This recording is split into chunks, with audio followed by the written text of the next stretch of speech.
Hi everybody, Adam from LS2 Helmets. I want to show you how to remove and reinstall the liner and cheek pads on your LS2 Spitfire helmet. Very easy process.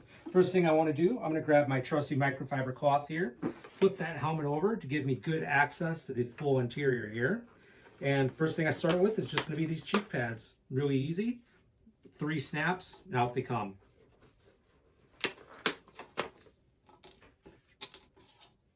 those lined up there. So now those are out. Next I move on to the top liner here. And again, we've got 2 snaps in the back. That's going to release the rear portion of the top liner. And then for the front, we've got a plastic trim piece here.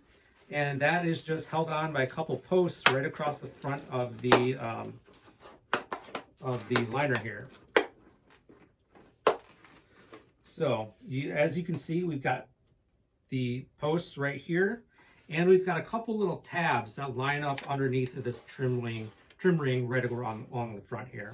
Now we've got our liner fully removed. We can go ahead and wash it, replace it, whatever we need to do with it.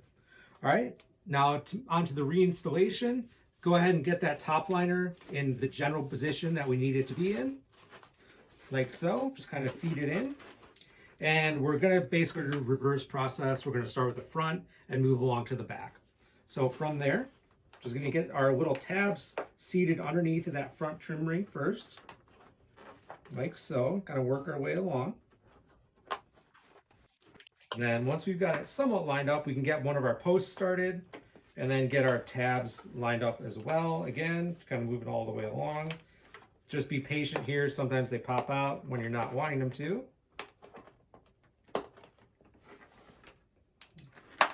There we go. We got that tab seated in.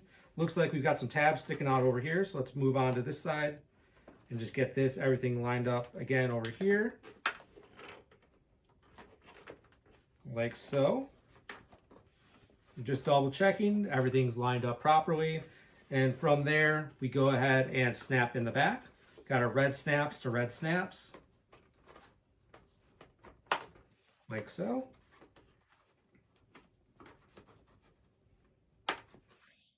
Once I've got that top liner reinstalled, now I move on to my cheek pads. Make sure you've got the correct sides. The little bit thicker part actually goes towards the bottom of the helmet here. Kind of put that in place where everything's going to snap in. And then just work your way along and snap everything home.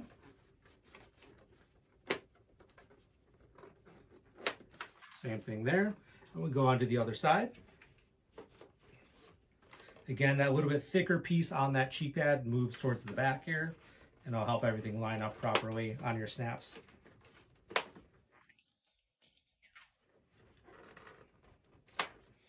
All right, I've got those snapped in. My trim pieces are all covering the cheek pads where they need to be. Our sun shield is in the correct spot. We are good to go.